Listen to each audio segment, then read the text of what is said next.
Pronto. Boa tarde.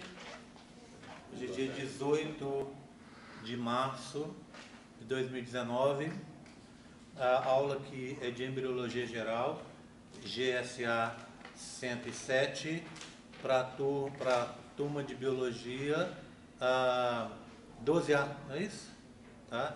Bem, hoje nós vamos falar sobre sistemas genitais, tanto masculino quanto feminino, mas o intuito aqui é ter uma visão anatômica, tá? Para que isso possibilite no futuro que vocês consigam partir da anatomia e chegar numa visão mais detalhada.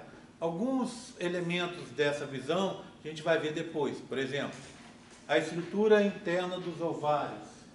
Nós vamos falar na hora da formação dos gametas. A estrutura interna dos testículos, na aula de formação de gametas, gametogênese, tá? Então, hoje a gente vai ter uma visão mais geral, mais anatômica, e depois a gente vai ter uma visão um pouco mais detalhada. Deixa eu anotar uma coisa aqui, antes que eu esqueça, tá? Histologia do útero e tubas, tá? Não acabe esquecendo. Bem, então vamos começar assim. A primeira questão que eu quero que vocês anotem aí e passem a responder diz respeito à genitália externa feminina. Quero que vocês descrevam os componentes dessa genitália externa. Tudo bem? Então, feita a pergunta, vamos passar a descrever isso aí. Bem, o sistema genital feminino, assim como o masculino, eles vão ficar nessa parte aqui do abdômen, não é isso? Inferior do abdômen aqui, nessa cintura pélvica que a gente fala. Né? Você tem uma série de ossos aqui que vão proteger e manter esses órgãos na posição deles. Certo? Bem, o que você tem então aí? Você tem uma parte interna e tem uma parte externa. A parte externa é a genitália externa, tudo bem? O que você tem na parte externa feminina? Inicia-se com uma região, tá, que a gente chama de pubis, chama também de vulva, ou em alguns livros mais antigos a gente chama de pudendo. O que você tem ali? Você tem ali no encontro entre as duas pernas aqui nas coxas aqui, né?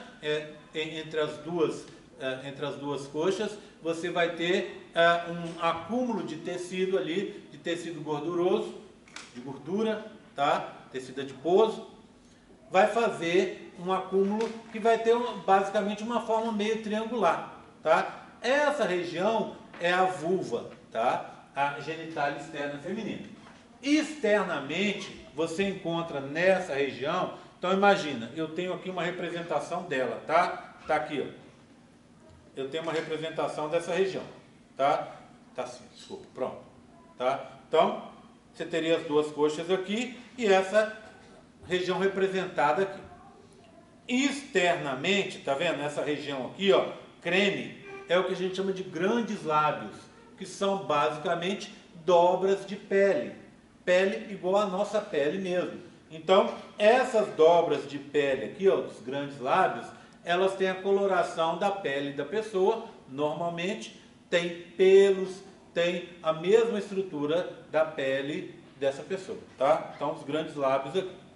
Internamente aos grandes lábios, você vai ter essas duas estruturas aqui, ó, indicadas de rosa claro. Essas duas regiões aqui, ó, que se confluem, tá vendo? Se juntam aqui embaixo e se juntam aqui em cima, é o que a gente chama de pequenos lábios. Pequenos lábios, histologicamente, a gente chama de mucosa. O que é uma mucosa? É um epitélio que reveste regiões úmidas. Aonde você tem mucosa, por exemplo? Você tem a mucosa na boca, por exemplo, né? Ali também é uma mucosa, porque está revestindo uma região que está sempre úmida devido à presença da saliva. Então, essa região aqui, ela é mais úmida, essa região que vai ser delimitada externamente pelos pequenos lábios, essa região aqui, ó, que esse rosa intermediário, tá vendo? Essa região que a gente vai chamar de vestíbulo, tá vendo? Aqui, ó. Essa região, ela está sempre úmida. Por quê? Porque glândulas presentes aqui vão liberar uma gordurinha, tá? Um sebinho aqui, vamos dizer assim, né? E vão liberar também água, tá? Então, essa região fica uma região um pouco mais úmida. Essa umidade, acredita-se que seja interessante para manter uma temperatura e manter um microambiente legal para a presença da nossa flora bacteriana, aquela endógena, aquela que nos protege contra agressões externas.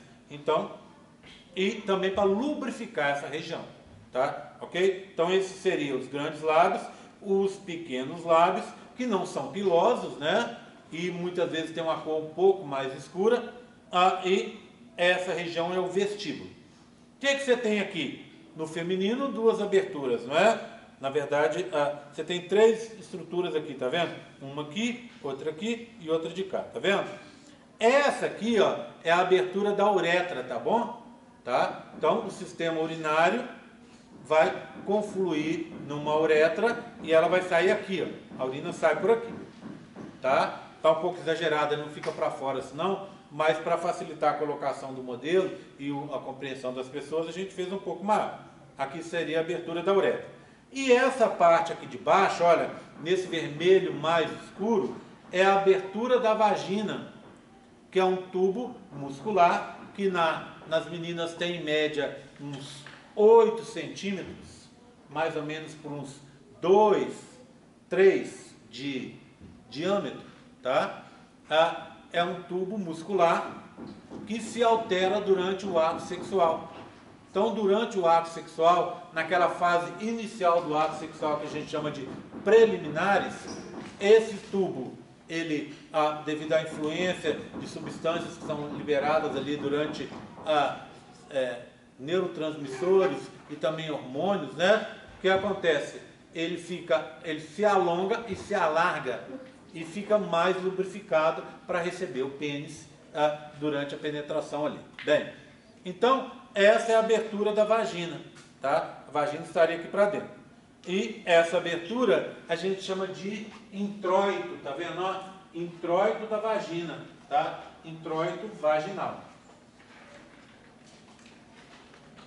Ok? Tudo bem? Bem, agora tem uma outra estrutura aqui, tá vendo? Ó? Olha, essa estrutura que está aqui, na confluência entre os dois pequenos lábios, certo? Aqui, tá vendo essa aqui, ó? É o que a gente chama de clitóris, ou clítoris, às vezes a gente vê sendo chamado assim. É o que? É o homólogo do pênis. É uma estrutura similar ao pênis. O que eu quero dizer com isso? Eu quero dizer que quando o bebê está lá na barriga da mãe, com 12 semanas, a partir da 12ª semana, começa a ser possível se conhecer, se diferenciar o sexo do bebê. A grávida vai lá no médico, faz o ultrassom, o exame de imagem, e nesse exame de imagem, o médico procura ver a presença do início de formação da genitália externa. Ou seja, ele vai procurar uma vulva na menina e vai procurar um pênis no menino, tá? Essas duas estruturas, elas têm uma origem única. Elas vão se originar a partir de uma estrutura mais primitiva, que a gente não vai entrar nesse assunto, porque seria uma aula de formação do sistema genital, tá? Elas vão se originar de uma estrutura chamada falo. Esse falo, depois ele vai se diferenciar na menina, na vulva. Aí, o que acontece? Ele fica embaixo, aberto, assim, ó, formando o quê? Os pequenos e os grandes lábios. E no menino, faz o contrário. Os dois lados se juntam e ela fica para cima. Então, você consegue ver ali no exame de ultrassom, Brincadeira, né? 3 meses de férias e ao final do 3º mês nós temos gente batucando na sala, olha lá. Já um teste para a nossa paciência, né? Tá certo? Certamente durante 3 meses as pessoas não fizeram nada. Quando terminou os 3 meses, eles vieram junto com a gente para quebrar a parede, derrubar, arrancar piso, pegar a britadeira e quebrar tudo, né? Faz parte, né? Tudo bem? Então aqui, ó, vamos ter paciência porque logo, logo acaba. Bem, então essa estrutura aqui, ó, é o que sobrou. Então na menina, a partir de baixo para cima, tá vendo? Ficou separado, não se juntou. Porque quando se junta aqui e sobe, forma o pênis. Então aqui ficou separado, tá vendo? E só a pontinha dela, olha aqui, ó, só a pontinha dela é que vai ser visível. Esse é o clitóris, tá? Que seria um mini, vamos dizer assim, entre aspas de novo, tá? Um mini pênis, a pontinha de um órgão vestigial que sobrou na mulher durante aquele processo de formação da genitália externa. É interessante porque ele tem muita coisa do pênis. Ele tem, por exemplo, os mesmos nervos, ele só não cresceu. Então você olha, ele é uma estrutura diminuta, com cabeça, inclusive, com o corpo, tá? Parecendo um pênis. E isso é interessante porque é a região que está... Fecha a porta para mim, vamos rezar para ver se melhora. É uma região que a gente chama... está quente, né? Mas vamos aguentar um pouquinho, quem sabe a pessoa para o batuque dela. É uma região erógena. O que é uma região erógena? É aquela região que pode ser excitada e dar origem a um orgasmo.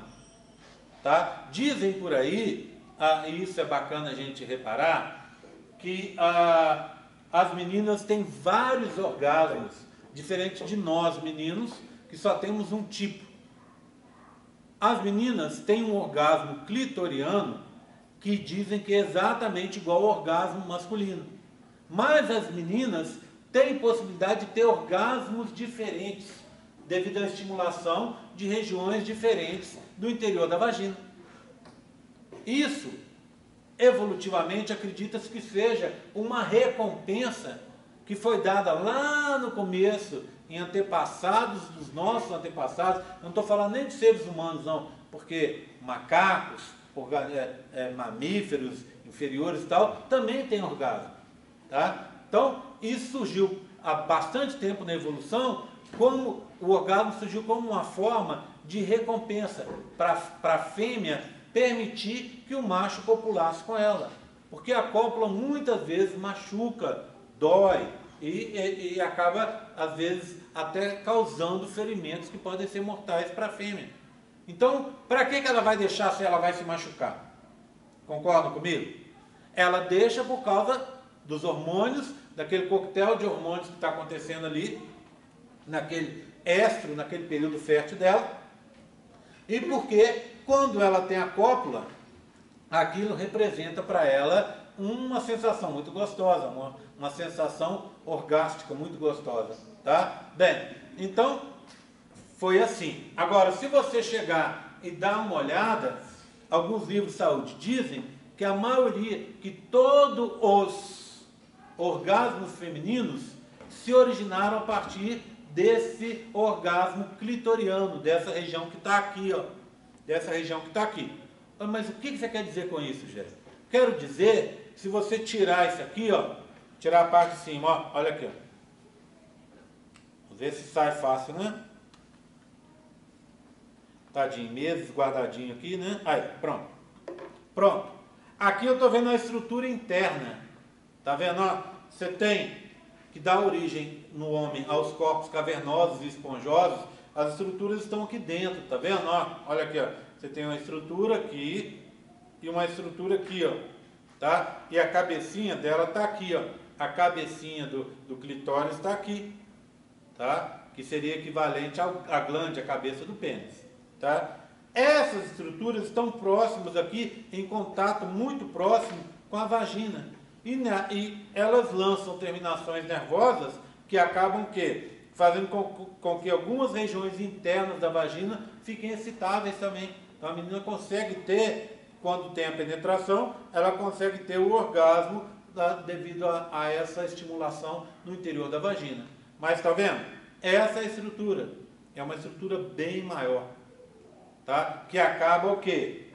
Acaba praticamente abraçando ou estando abaixo ali dos pequenos e dos grandes lábios. Está vendo? Ó, essas laranjas, as estruturas laranjas ficam abaixo dos grandes lábios e essas azuis claras aqui, né, entre os pequenos lábios e o vestíbulo. Está vendo?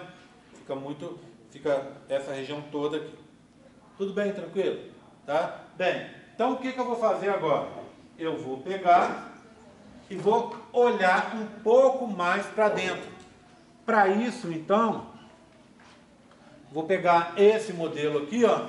Vocês podem ver que é a mesma cor, tá vendo? Ó, aqui seria um introito, a abertura da vagina, tá?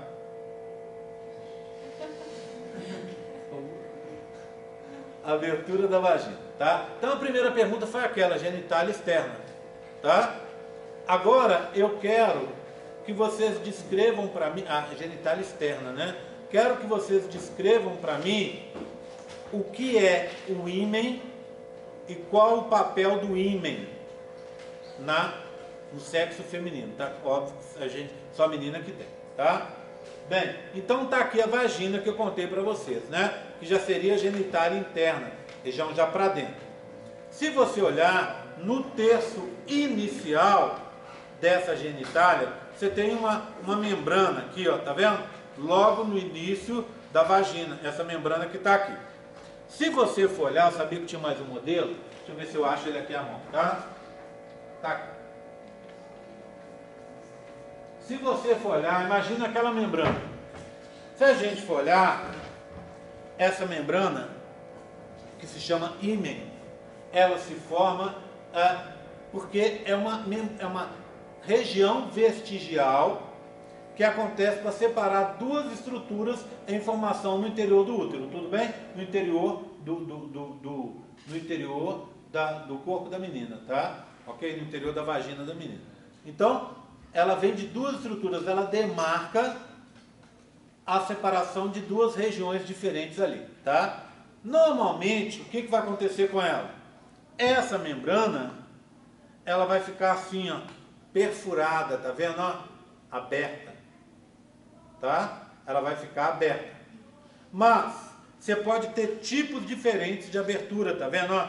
Olha, vários tipos diferentes de abertura ali nessa membrana, nesse ímen. Olha, vários tipos diferentes, tá vendo? Um micro perforada aqui e até a imperforada, tá vendo? Sem buraco nenhum, sem abertura nenhuma, a membrana íntegra. Então, muitas vezes quando a gente fala de ímen, a gente pensa assim, é uma estrutura que cobre toda o interior, separa a vagina, a parte de dentro da parte de fora da vagina. Só que essa estrutura, aí vamos continuar aí no ponto de vista popular, né? É uma estrutura que é perdida durante a primeira relação sexual. Não é assim que a gente sempre vê? Tá? A gente sempre ouviu falar? Bem, não é sempre assim. Bem, por quê? Porque essa estrutura, na realidade, se você nasceu com um ímen assim, ó, fechadinho, você, menina, vai perder esse ímen antes da sua primeira relação sexual, muitas vezes. Por quê? Porque é um ímen sem abertura. Imagina uma menina com seus 11, 12 anos, ou um pouquinho mais, que tem a primeira menstruação, a menarca. O fluxo desce dali, né? O fluxo está descendo daqui, ó. Olha, ele está descendo daqui e para na membrana. Se essa membrana não tem nenhuma abertura, esse fluxo fica parado. Daqui a pouco dá muita cólica, dá febre, etc, etc. A menina vai parar no hospital. Aí o que o médico faz? Ele dá um piquezinho e abre isso aqui, para que a menstruação possa sair. Muitas vezes nem precisa disso.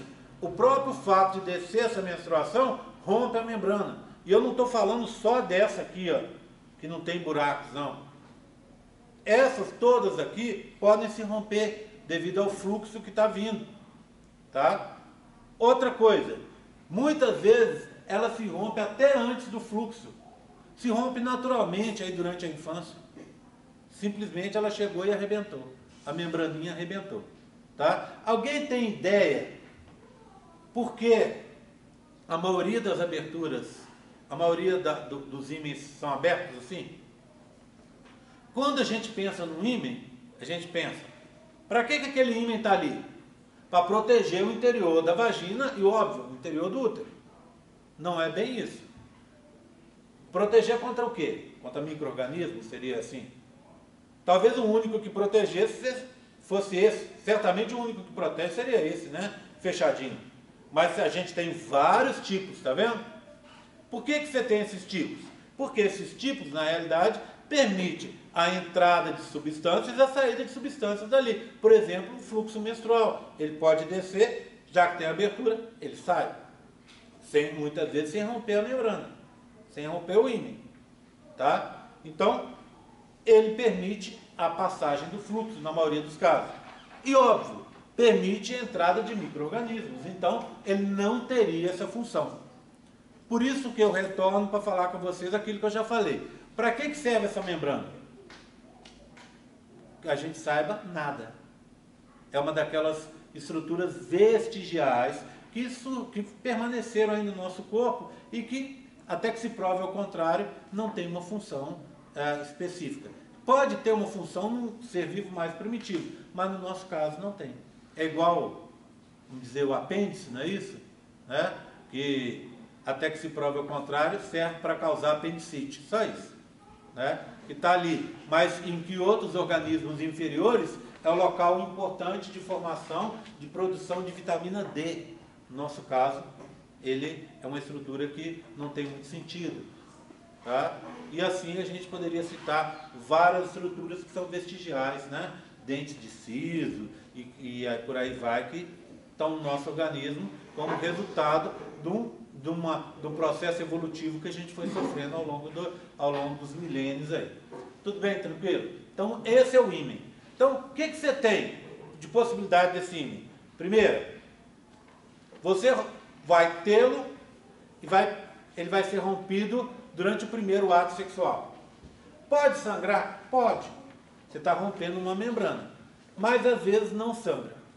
Aquela história que a pessoa teve a primeira relação e sangrou, na maioria dos casos, o sangramento não é por causa da ruptura do ímã, e sim porque quando você tem a primeira relação, normalmente você está muito nervosa, a menina está muito nervosa, e como ela está muito nervosa, faltou a lubrificação correta na vagina. E se a vagina fica pouco lubrificada, seca, o pênis, ao passar ali, ele pode machucar. E aí dá o sangramento. E também, obviamente, como você já deve estar pensando, não precisa ser necessariamente na primeira relação. Tá? Não teve preliminares. Né? Teve uma relação muito rápida ali, sem ter os carinhos ali e tal, né? Pode acontecer esse tipo de coisa. Tá? Bem, então, você pode romper o ímã na sua primeira relação sexual. Isso é possível. Segundo, você pode romper esse ímã antes da primeira relação, na sua primeira menstruação, na menarca. Ou você pode romper naturalmente antes disso, durante a infância. Existe um outro caso de meninas que conseguem reconstituir naturalmente o ímã. É o que a gente chama ímã complacente. O que acontece? Imagina, esse é o seu ímã. Você teve uma relação sexual, perdeu o ímã, pronto. Aí o que acontece? Você passa 2 meses sem ter relação sexual, 2, 3 meses. O seu ímã automaticamente pode se recompor, tá? Pode se recompor. E para algumas pessoas que têm dor durante a relação sexual, se a menina fica muito tempo sem ter relação sexual ou tem relações só ocasionais, o que acontece? Toda vez que tem relação sexual, tem dor. Tá? Então, esse é um dos motivos de dor durante a relação sexual. Está longe de ser o único e está longe de ser o principal. Tá? Mas é um dos motivos que causa dor durante o ato sexual. Entenderam? Que coisa interessante, então? Essa história de que ímen é um dos indícios de que a menina é virgem, está totalmente furada, né? Você pode não ser virgem, já ter tido várias relações sexuais e ter um ímen desse complacente. Então você não é virgem mais e tem ímen. Você pode ser virgem, não ter tido nenhum ato sexual durante sua vida e não ter o ímen, porque o ímen se rompeu sozinho. Então, essa estrutura muitas vezes serve para as pessoas destilarem a babaquice e o machismo delas, só para isso. Tudo bem? Tranquilo? Então, esse é o ímen. Seguindo, então, alguma dúvida? Posso seguir? Passamos pelo ímen, então. Passamos pela vagina, já contei para vocês, né, que ela se alonga e se alarga durante o ato sexual para permitir a entrada do pênis, tá? E aí a gente chega no útero, tá? O que você tem no útero? Lá no útero você vai ter algumas regiões. Então aqui, ó, eu tenho um útero. Os meus alunos da medicina, toda vez que eles vêm que eles têm acesso pela primeira vez a um cadáver, eles se assustam com o útero. Descobre que o útero é extremamente pequeno. Para você ter uma ideia, o seu útero, se você fechar a mão assim, ó, ele é menor do que sua mão fechada, tá? Então ele é bem pequeno. Mas ele tem essa plasticidade e é capaz de crescer e vai crescer até chegar aqui, ó. Até chegar aqui, onde está o diafragma, aquele músculo que controla a nossa respiração. Então a barriga da menina vai crescer, os órgãos internos vão se ajeitar e o útero vai ficar desse tamanho aqui, ó. Para comportar um bebê que muitas vezes tem 3 quilos, mas que pode ter 5. Para comportar lá dentro também 1 litro de líquido amniótico, para comportar as membranas fetais, para comportar 600 a 800 gramas de placenta. Então, tudo isso tem que caber lá dentro, né? Tem que caber lá dentro. E aí, o útero vai crescer junto. Depois que nasceu, ele vai voltar a quase ser do tamanho que era originalmente. Seu útero vai entrar num processo de atrofia, vai diminuir, tá? Ele vai sendo fagocitado internamente, né? As células vão morrendo e ele vai diminuindo. Ele vai diminuindo e volta quase a seu tamanho normal. Ser um pouquinho maior do que o útero que você tinha antes de ter o bebê. Tá? Tudo bem? Tranquilo? Bem, se a gente for olhar, esse útero ele é dividido em 3 regiões, tá? Vamos então agora para a terceira pergunta. Então, primeira, segunda e agora a terceira. Eu quero que vocês anotem e respondam para mim quais são as regiões do útero, tá? Quais são as diferentes regiões do útero e que você diga quais são essas regiões e descreva essas regiões para mim. Como é que você consegue distinguir? Então, o útero tem essa forma de pera, tá vendo? Ele é um órgão que a gente chama em biologia de piriforme, forma de pera. O que acontece com ele? Se fosse uma pera, aqui seria o cabinho, né? Seria o cabinho da pera aqui, ó, mais próximo da vagina. Essa região menor que vocês estão vendo aqui, ó, aqui assim, é o que a gente chama colo ou cérvix do útero. É aqui que é feito o tal de exame de colo de útero, né? Que é o que se chama de preventivo ou Papa Nicolau, né? O que acontece? É introduzido uma espátulazinha, né? Ela é introduzida pela vagina e chega aqui, ó, nessa região da abertura do útero aqui, ó, tá? Abertura do colo do útero. E nessa região são coletadas células. Qual que é a intenção disso? É ver se você tem alguma célula que esteja se transformando numa célula cancerígena. A maioria dos cânceres, a maioria não, mas muitos dos cânceres que acontecem nessa região, são moléstias que duram vários anos para se formar. Então, se você faz esse preventivo, ou como as pessoas às vezes chamam, tá, em homenagem ao cientista que descobriu, que bolou esse exame, o sobrenome dele era Papa Nicolau, tá? Não é que foi inventado por um papa lá no Vaticano, não, tá? O sobrenome de um cara, do italiano, que era Papa Nicolau. E esse Papa Nicolau, então, ele inventou esse exame, ele desenvolveu o exame, e aí o que acontece? Se enfia ali, repassa-se essa espátula ali e retira algumas células que estão ali, como se fosse um cotonete grandão. Retira algumas células e aquilo põe numa lâmina de histologia para ver se as células ali estão em processo de transformação, ou seja, se tornando malignas. Se você deve fazer isso todo ano. Faz parte do nosso check-up anual, né? Todo mundo tem que fazer, porque câncer não é só gente, não é só sua mãe, sua avó, suas tias, pessoas mais velhas. Câncer dá em gente nova também. Então tem que olhar. Esse câncer, a maioria desses cânceres que são de vagina, que são detectados por ele, e de útero, esses cânceres levam muitos anos para surgir. Então, se você olha e descobre que as células estão se transformando, você consegue evitar um problema maior. Tá? Tudo bem? Então, é isso que é o Papa Nicolau. Outras vezes aí mais para frente a gente vai falar sobre ele.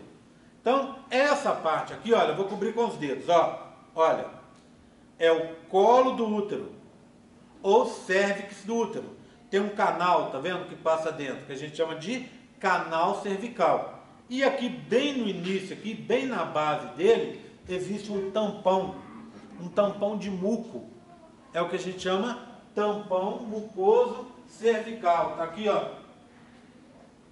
Tampão mucoso cervical. O que faz esse tampão? Ele faz o que a gente pensaria que talvez o ímã fizesse. Ele protege o interior do útero contra micro-organismos.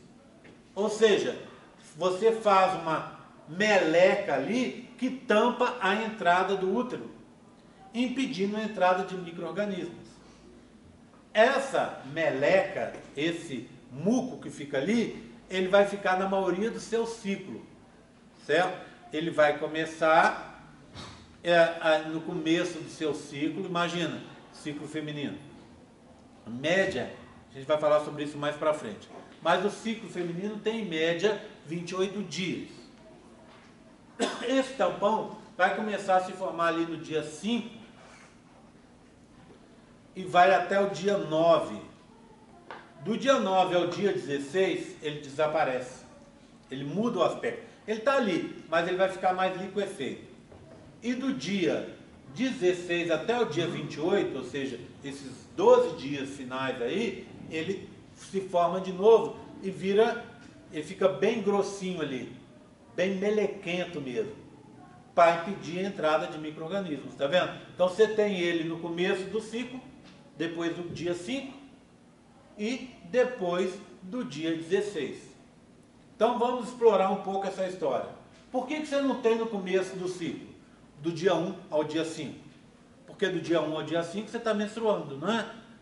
E aí o fluxo menstrual lava aquele tampão, vai descer do seu útero, vai passar por ali, né? O tampão vai descamar a parte interna do útero, o tampão está aqui, desce tudo, vai embora. Então você não tem tampão mucoso cervical ali no começo do ciclo. Do dia 9 ao dia 16, ele está ali, mas ele está líquido. Ele vai recebendo água, e escorre. Aqui desce pela vagina e muitas vezes sai na calcinha, esse líquido que está ali. Tá? Então dá umas manchinhas na calcinha. Por que aconteceu isso? Por que ele antes era uma melequinha, fechadinho, e agora ele está escorrendo? Ele está assim porque do dia 9 ao dia 16, ele está se preparando para o seu dia fértil.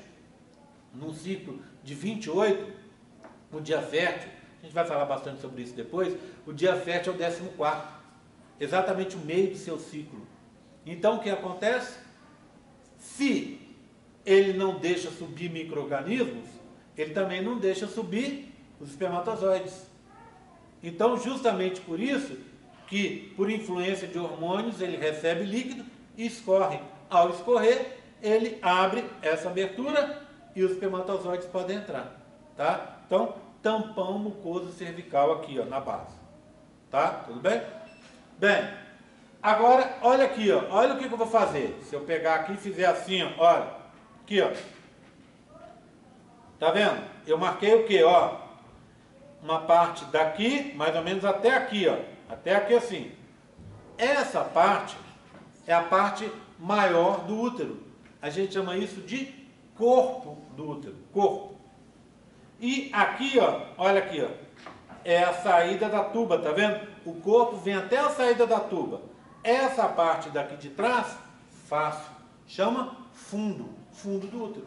Então, o útero tem 3 partes: canal cervix ou colo, corpo e fundo, tá? Ok? O que definiu o fundo? É a região posterior à abertura das tubas que vocês estão vendo aqui, ó. Olha uma tuba saindo aqui. Tudo bem, tranquilo? Tá? Bem, então esse é o útero. O que eu tenho para mostrar para vocês agora? O que vem depois do útero, que são as tubas. Então, se eu olhar a tuba, o que a tuba faz? Ela vai interligar os ovários, olha os ovários aqui, ó, onde estão sendo produzidos os gametas femininos, com o útero, onde esses gametas, se forem fecundados, eles vão se desenvolver. O bebê vai se desenvolver no interior do útero. Então, a tuba faz isso. Ela vai interligar essas duas regiões. A quarta pergunta, né? Eu quero saber, quero que vocês descrevam para mim as diferentes regiões da tuba, explicando como diferenciar uma da outra, tá bom?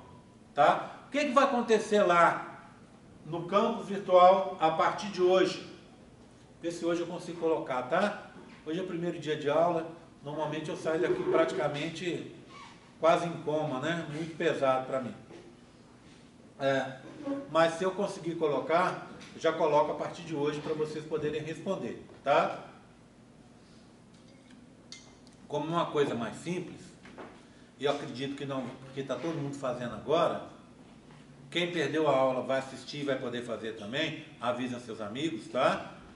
Eu vou pedir para vocês para fazer junto com o primeiro questionário, que é aquele da semana que vem, tá? Então, para a semana que vem vocês teriam 2, esse de hoje e assistir o vídeo para a aula da semana que vem e responder as perguntinhas. De hoje está pronto, é só abrir lá o campo virtual. Como é que você vai encontrar lá? Você vai encontrar assim, ó, pergunta 1. O que você vai escrever? Vai ter o espaço, você vai escrever a pergunta e a resposta. Pergunta 2, pergunta 3, pergunta 4. Tá? Nós estamos na 4 agora, tá? Tudo bem? Tá combinado? E já é esse pontinho que eu estou dando para vocês. Eu estou morrendo de medo, por isso que eu nem falei, mas eu acho que a gente pode tentar. Eu tive, mas isso foi em uma outra época. Acho que muita água passou por baixo dessa ponte. Assim que começou o WhatsApp, a gente criou um grupo de WhatsApp na sala. E isso me causou uma ojeriza horrível. Tive que brigar com as pessoas, que as pessoas começavam a discutir coisas, a falar um monte de babaquice no WhatsApp, mesmo sabendo que eu estava vendo lá o WhatsApp. Entendeu? Então foi super complicado. Eu não esqueço até hoje. Outro dia eu vi o sujeito que criou a confusão toda, olhei na cara dele e falei assim, nossa, mas é ordinário, né? Bem, mas hoje a gente talvez tenha desenvolvido muito mais isso, essa etiqueta, como usar essas mídias sociais e tal. Então, falando isso, essa turma tem um líder, uma líder? Tem? Quem é? Tem um monte, né? Quem é que pode, então, fazer essa caridade para mim, de pegar e criar um WhatsApp para a gente? Tá? O que eu preciso? Que você crie o WhatsApp e você vai entrar como administrador, as pessoas vão dar para você os números e você vai colocar lá. Qual que é a vantagem do WhatsApp? É a facilidade maior que a gente tem para se comunicar. Tá? Esse WhatsApp não é para a gente estar falando de outras coisas, é para os recados daqui, para tirar alguma dúvida que você tenha, para alguma urgência que a gente tenha, né? Tipo assim, mudou um horário, ou então eu dei um recado que a prova mudou de lugar, ou que a prova mudou de dia, ou você está com uma dúvida específica sobre alguma coisa. Às vezes é mais fácil a gente se comunicar por lá do que a gente se comunicar pelo campo virtual. Teria que mandar no campo virtual, você lê, chegar no seu e-mail, você lê e depois me responder. Fica muito mais complicado. Vou continuar usando o campo virtual, mas para coisas mais importantes, assim, mais, né? Mas a gente consegue fazer pelo WhatsApp. Você faz pra gente? Faz? Isabela vai fazer pra gente, tá? Isso. Vocês vão fazer o seguinte, ó. Vocês vão colocar o número de vocês, o nome e o número, tá? O nome e o número. E a Isabela vai cadastrar vocês lá, tá? Ela vai cadastrar, você se coloca como administradora e eu me coloco também como, você me coloca também como administrador, porque se alguém começar a fazer besteira, a gente corta ele fora de lá, tá? Tudo bem? Tá? Então lá não é para mandar bom dia, lá não é para mandar oração, não é para mandar corrente, não é para mandar foto, não é para mandar nudes. Emoji pode. Emoji pode. Figurinha.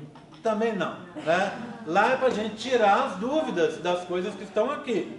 Tá? A aula tal vai ser sobre tal assunto, horário tal. É mais para a gente se comunicar esse tipo de coisa. Tá combinado? Tá? Eu acho que a gente só tem a ganhar com isso. Fala.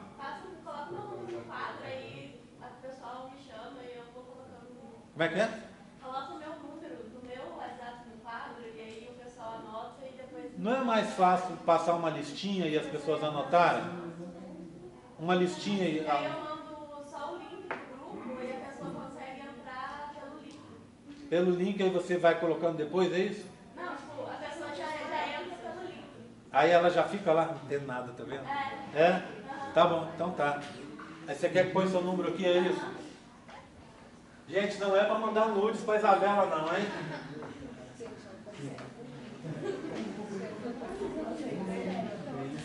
Fala. É 35 992 992 00 00 10 10 84. 8 4. Pronto. Tá? Tá aí. Depois você me ensina como é que eu faço. Tá? Ok? Tudo bem? Tranquilo? Eu acho que custa nada a gente tentar, né? Se não estiver funcionando, se alguém começar a mandar bom dia e tal, mandar corrente de oração, mandar aqueles vídeos, aquelas coisinhas assim, aí a gente corta a pessoa e se tiver todo mundo mandando, a gente corta o grupo. Tá? Ok? Combinado? Fica mais fácil para a gente se comunicar. Bem, então a quarta pergunta é essa. Qual... Sabe por que também eu acho? Vocês vão ver, eu vejo isso sempre. Eu falo uma coisa, tipo hoje, eu passei uma aula, coisa que eu geralmente não faço. Passei uma aula inteira explicando o funcionamento. Vai passar uma semana, daqui a pouco as pessoas me fazem aquelas mesmas perguntas de lá. Então, de repente, serve para esclarecer alguma dúvida que as pessoas têm a respeito do funcionamento das coisas aqui, sobre datas, sobre matérias, sobre coisas assim, tá bom? Então a gente usa isso exatamente para isso aí, tá? Ok?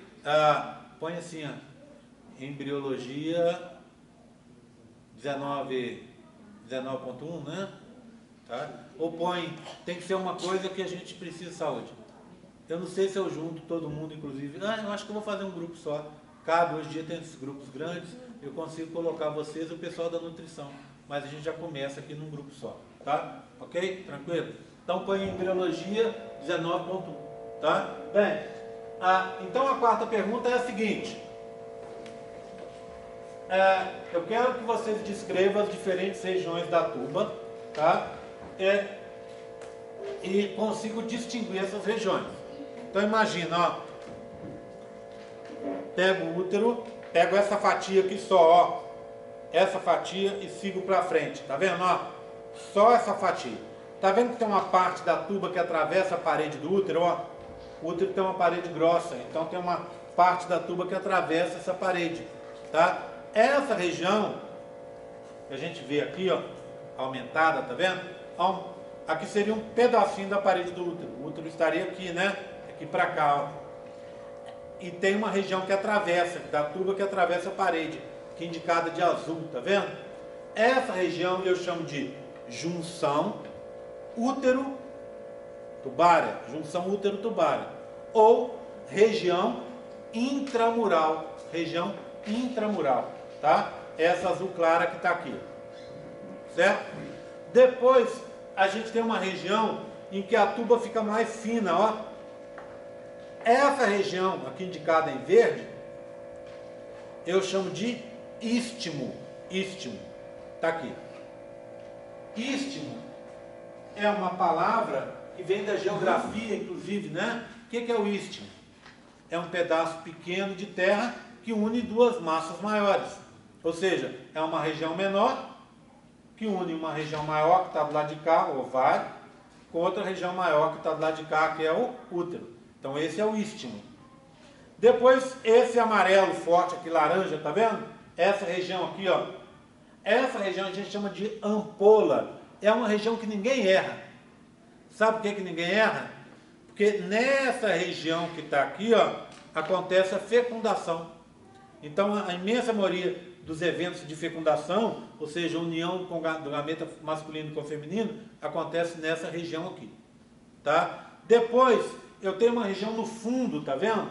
No fundo aqui, ó, é o que a gente chama de infundíbulo. Lembra? Fundo, infundíbulo, tá? Região do infundíbulo. O que você tem na pontinha dela? Esses prolongamentos aqui, ó, que a gente chama de fímbrias. O que essas fímbrias fazem? Então imagina, ó, útero, as tubas. No seu período fértil, essas tubas descem e ficam varrendo o ovário, assim, ó, varrendo o ovário, tá? Varrem o ovário para captar o gameta feminino que é liberado ali. Essas expansõezinhas a gente chama de fímbrias, tá? E vão servir para capturar o gameta feminino. Tá vendo as fímbrias aqui, ó? Olha lá, varrendo o ovário, tá? As fímbrias estão aqui. E olha o ovário sendo varrido por elas, tá vendo? Tá? Então são as fímbrias que a gente vê aqui, que ficam na ponta do infundíbulo. Então, de novo, junção útero-tubária ou região intramural, istmo, ampola e infundíbulo aqui com as fímbrias na ponta. Tudo bem? Tranquilo? Tranquilo até agora? Bem,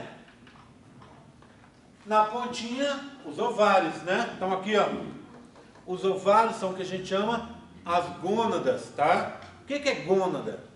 Você tem gônada masculina, que são os testículos, e gônada feminina, que são os ovários. É o local da produção dos gametas, tá? Nós vamos ver as gônadas femininas depois, assim como as masculinas depois. Ok? Tudo bem? Aguardo. Bem, além disso, se você olhar no útero, ele tem uns ligamentos. O que é o ligamento? São estruturas que mantêm o conjunto firme, preso, não só as diferentes regiões entre si, mas preso nos ossos que você tem aqui. Tá vendo? Ó? Então, o primeiro, esse ligamento que está aqui, ó, em creme, tá vendo? Ó? Olha, ele fica aqui atrás, ele fica do lado aqui. Esse ligamento bem largo, tá vendo? Que pega por trás do útero, por trás, desce aqui até o início da vagina, tá? Pega por trás das tubas, tá vendo? Ó, segura tudo. Como é que eu chamo esse ligamento largo? Ligamento largo. Tudo bem? Ligamento largo. Tá aqui, ó. Tá? Tá vendo um ligamento agora que tá de laranja? Esse aqui, ó. O que esse ligamento está fazendo? Ele está preso no ovário. Como é que eu chamo esse ligamento? Ligamento ovárico.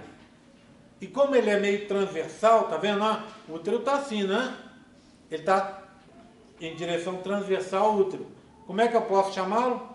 Ao invés de ovárico, eu posso chamá-lo de ligamento transverso.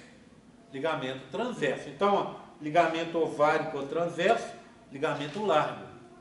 E se você olhar por trás do ligamento largo, ó, você ainda tem 1, 2, 3 ligamentos aqui, ó, que vão servir para quê? Para segurar essa estrutura, não vamos falar o nome deles não, tá? Ligamento redondo e tal, deixa esses nomes, não são tão importantes assim. Então você tem os ligamentos aqui, ó, que servem para quê? Para prender o ligamento largo, ou seja, prender todas essas estruturas nos ossos da bacia que você tem aqui. Tá? Tudo bem? Então serve para isso. Certo? Tudo bem? Agora, por último, histologia do útero. Outro modelo que eu estou esquecendo. Tá aqui.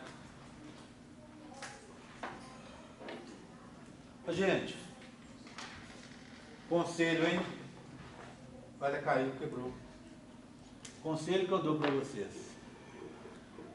Procura sentar um pouco mais à frente. Sempre. Facilita vocês verem os detalhes do modelo. Para evitar e pela correria aqui, nem sempre dá para eu mostrar para vocês o modelo e o modelo passar na mão de cada um de vocês. A gente tem monitoria. Nós temos 2 monitoras e uma monitora voluntária. Então são 3 monitoras trabalhando aqui. Essas monitoras, você tem, deixa eu pensar, 2 meninas da biologia e uma da nutrição. Então, a partir dessa semana, elas já começam, já vão me passar o horário para planejar, para elas estarem aqui para atender a vocês. Quando elas estiverem aqui, é o momento para vocês virem e olhar os modelos. As monitoras servem para isso, para explicar a parte prática do curso para vocês. Elas não vão te explicar a teoria nem nada, mas a parte prática é com elas mesmo. Então, é um período que você vai poder vir para ver os modelos, com calma. Mas, se você durante a aula já se sentar um pouco mais, vocês viram o que eu falei com a Merige hoje? Que é para ela sentar mais à frente, tá? Então, o que eu falei com ela vale para todo mundo. Dentro da possibilidade, sentem mais à frente para vocês verem pequenos detalhes do modelo, que às vezes sentar 3, 4 carteiras lá no fundo, você não vai conseguir ver. Tá? Tá combinado? Então, sempre que possível, faça isso. Eu não vou ficar pegando no pé não, mas assim, veja se vocês conseguem, tá? Então, vê bem, ó. A histologia do útero e das tubas é muito parecida. Se você pegar, então, ó, de fora para dentro, você vai ter um tecido rosa aqui, tá vendo? Externo. Um tecido vermelho interno. E esse tecido aqui, que é uma cor de goiaba, tá vendo? Internamente, ó, tá? Esses tecidos todos, eles vão estar relacionados com o sufixo métrio. Métrio quer dizer útero. Tá? A parte de fora eu vou chamar de peri, que é vem de periferia, lá de fora. Perimétrio. Ou epimétrio. Tá? Epi quer dizer externo, ou que fica por cima. Tá? A parte do meio, use de novo a terminação métrio, tá? Métrio. É músculo liso. Músculo liso, eu sempre uso o prefixo mio. Então, o músculo do útero é um músculo liso, que vai se chamar miométrio. Então, é essa parte vermelhinha que está aqui, ó. A maioria do útero, da parede do útero, é o miométrio. E essa parte de goiaba mais interna, também métrio. A parte de dentro quer dizer, interno quer dizer, endo. Tudo que é interno é endo. Endométrio. Tá? Então, repara comigo aqui, ó. Vamos dar uma olhada. O que eu tenho?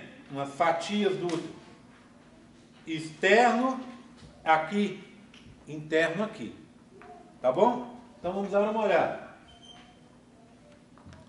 Externamente, em alguns locais, eu tenho conjuntivo, que está aqui, esse rosa mais escuro, com o epitélio, que está o rosa claro. Tá? A gente chama isso de perimétrio. Tá? Em alguns locais, eu não tenho epitélio. Por exemplo, aonde o útero está ligado aos ligamentos. Aquela parte de trás do útero, que o útero está em contato direto com o ligamento largo, não pode ter epitélio, porque o epitélio serviria para separar. Epitélio serve para isso. E ali eu quero juntar, prender o útero. Então eu não tenho epitélio, tá vendo? Eu só tenho conjuntivo. Então eu digo que isso aqui é um epimétrio, perimétrio ou epimétrio. Por isso a diferença dos nomes, tá? Aí o que eu tenho? Desculpa. Quinta pergunta. Quero que vocês descrevam para mim a histologia do útero. Quais são as camadas e o que forma cada camada, tá bom? Então vou repetir. De fora para dentro, você tem epimétrio ou perimétrio. Se for conjuntivo com epitélio, é um perimétrio. Se for só conjuntivo, epimétrio, tá? Varia de uma região para outra. Por isso que eu fiz meio rosinha com rosa-choque, tá vendo? E outra parte só rosa-choque. Caiu, tá vendo? Não? Por isso que a gente tem que tomar cuidado, porque quebra, a gente fica assim. Aí vem um músculo liso, tá vendo? Como é que eu chamo essa região? Miométrio. Tá vendo como ela é bem mais grossa? Miométrio. E isso tudo aqui é um endométrio. O endométrio, ele é dividido em duas regiões, tá? A gente chama isso de estrato, tá? Estrato. Mas é estrato com S, tá? E é sinônimo de camada. Estrato com S. De estratificar, né? De dividir, tá? Estrato. É um estrato internamente o estrato basal, externamente o estrato funcional. Vamos dar uma olhada em cada um para vocês entenderem? Olha, o que eu quero dizer com externo e interno? Onde é a região externa? Essa de cá, não é? Nós vimos isso. Qual que está mais externo, então? Esse laranja aqui, tá vendo?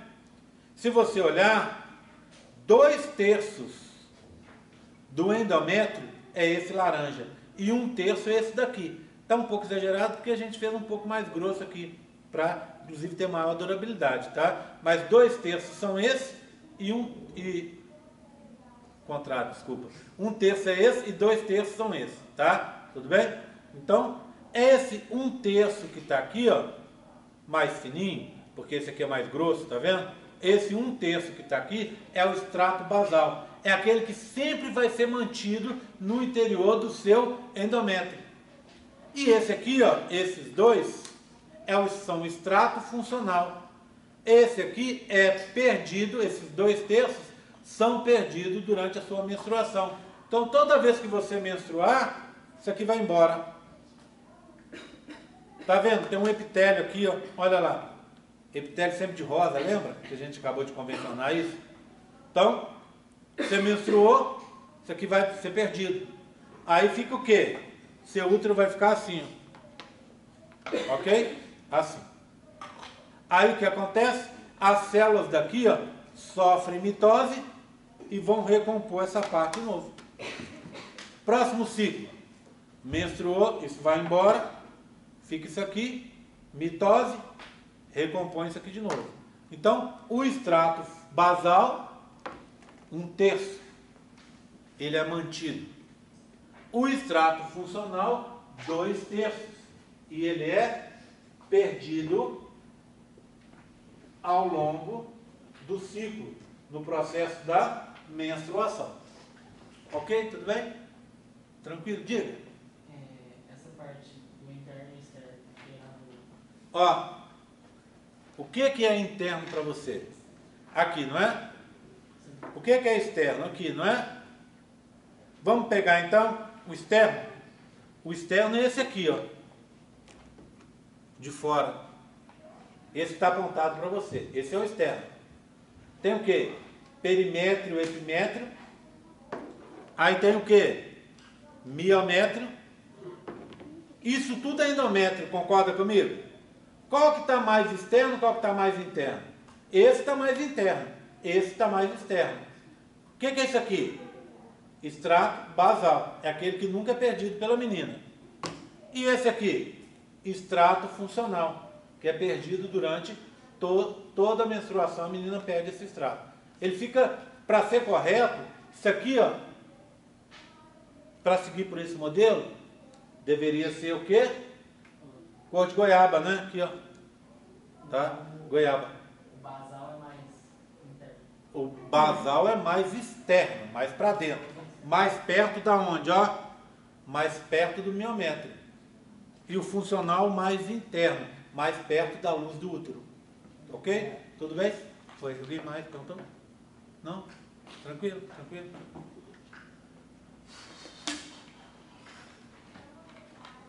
Anatomia do genital feminino. Alguém tem alguma dúvida a mais? Sim, diga. A cólica menstrual é nessa hora e um pouco antes, tá? O que acontece? O seu útero está fazendo o quê?